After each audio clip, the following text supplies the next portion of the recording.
സുഹൈലാണ്. ഇന്ന് നമ്മൾ ഉണ്ടാക്കാൻ പോകുന്നത് സിമ്പിളായിട്ട് ഞാൻ ഉണ്ടാക്കുന്ന ലഗോൺ ബിരിയാണി എങ്ങനെ നമുക്ക് സിമ്പിളായിട്ട് കുക്കറിൽ എങ്ങനെ നമ്മൾ സിമ്പിളായിട്ട് ഉണ്ടാക്കാൻ പറ്റുമോ നോക്കട്ടോ.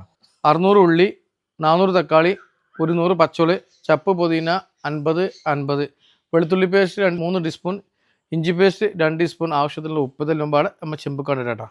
ഒരു 250 മില്ലി തൈര് ഒഴിക്കാം. ഒരു 1.5 ടീസ്പൂൺ മഞ്ഞൾപ്പൊടി, ആവശ്യത്തിന് മഞ്ഞൾപ്പൊടി ഇട്ടാൽ മതി. 2 ടീസ്പൂൺ ബിരിയാണി മസാല, ഒരു 3 ചെറുനാരങ്ങ നീര്. അപ്പോൾ നല്ല നമ്മൾ മിക്സ് ആക്കിയാണ്. അതിലേക്ക് ഒരു 50 മില്ലി സൺഫ്ലവർ ഓയിലാണ് വെച്ചിട്ടാ. അതിലേക്ക് 1 ടീസ്പൂൺ കാശ്മീരി മുളക് പൊടി ഇട്ടാ. നമ്മൾ എല്ലാം കൂടെ ഒന്ന് മിക്സ് ചെയ്ത് ഇനി അതിലേക്ക് നമ്മൾ ചിക്കൻ ഇട്ട് കൊടുക്കട്ടോ.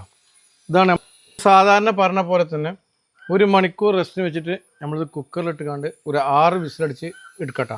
വെള്ളമൊന്നും ചേർക്കണം കേട്ടോ. വെള്ളം ചേർക്കാതെ വെള്ളം തീനെ ഇറങ്ങി വരും. ഉള്ളി വേവിച്ചിട്ടില്ല, തക്കാളി വേവിച്ചിട്ടില്ല, ഒന്നും വേവിച്ചിട്ടില്ല, വെള്ളം തീനെ ഇറങ്ങി വരട്ടോ. അങ്ങനെ 6ാമത്തെ വിസിലൂടെ അടിച്ച് കഴിഞ്ഞ് നമ്മളിഞ്ഞ് കുക്കർ ഓഫാക്കാം. ഇതിലേക്കണ്ട് മറിക്കാം. നല്ല ഉടഞ്ഞ് സെറ്റായി കേട്ടോ. ഇതാ ഇറച്ചി നല്ല ഉടഞ്ഞിരിക്കുന്നു. അങ്ങനെ നമ്മൾ റൈസ് വേവിച്ചാലുള്ള പരിപാടിയാണ്. റൈസ് വേവിച്ചാൽ ചില 1.5 ജഗ് അരി ഉണ്ടായിരുന്നു. അപ്പം നമ്മൾ 2.25 അല്ലെങ്കിൽ 2.25 നമുക്ക് സാധാരണ മതി. പക്ഷേ 1/4 ജഗ് നമ്മൾ എന്താ പറയുക വെള്ളം കൂടുതൽ വെക്കണം കേട്ടോ. അത് നമ്മൾ മസാലയ്ക്ക് ഒഴിച്ചാൽ വേണ്ടി. ഇപ്പം ഇത് 2.5 ജഗ് വെള്ളമുണ്ട്. 1/4 ജഗ് വെള്ളം ഒന്ന് കൂട്ടിയെടുത്താൽ കേട്ടോ. വെള്ളത്തിലേക്ക് പട്ട, ഏലക്കായ്, പൂവ്, ഉപ്പ്, അതുപോലെ തന്നെ 100 മില്ലി സൺഫ്ലവർ ഓയിൽ, 50 ഗ്രാം ആർക്കെ ഇട്ട് കൊടുക്കട്ടോ. നമ്മൾ നേരത്തെ വെച്ച ഒരു 250 മില്ലി നമ്മൾ വെള്ളം ഇങ്ങോട്ട് മാറ്റിക്കട്ടോ. വെള്ളത്തിലൊന്നും ഇട്ടിട്ടില്ല. നമ്മൾ അരി കേക്ക് വൃത്തിയാക്കിയതിന് ശേഷം കുറച്ച് നേരം മാറ്റി വെച്ചാൽ കേട്ടോ. അങ്ങനെ റൈസ് ഇതാ നമ്മളത് ദമ്മായി അവിടെ കിടക്കട്ടെട്ടാ.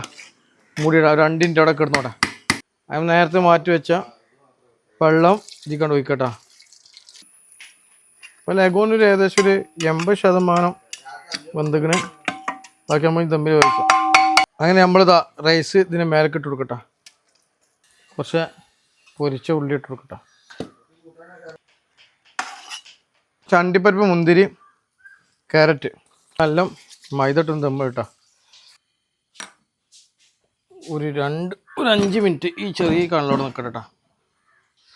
ഒരു വെയിറ്റും അവിടെ കെട്ടിച്ചെടുക്കാം.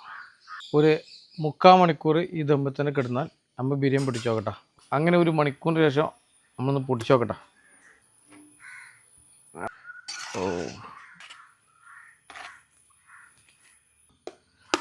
നമ്മൾ പീസ് വന്നിട്ട് നോക്കട്ടെ. സിമ്പിളായിട്ട്. വീഡിയോ ഇഷ്ടപ്പെട്ടാൽ ഷെയർ ചെയ്യുക, ലൈക്ക് ചെയ്യുക, കമൻറ്റ് ചെയ്യുക. വീഡിയോ ഇഷ്ടപ്പെട്ടാൽ ഷെയർ ചെയ്യുക, ലൈക്ക് ചെയ്യുക, കമൻറ്റ്. അടുത്ത വീഡിയോ കാണാം. Okay, by.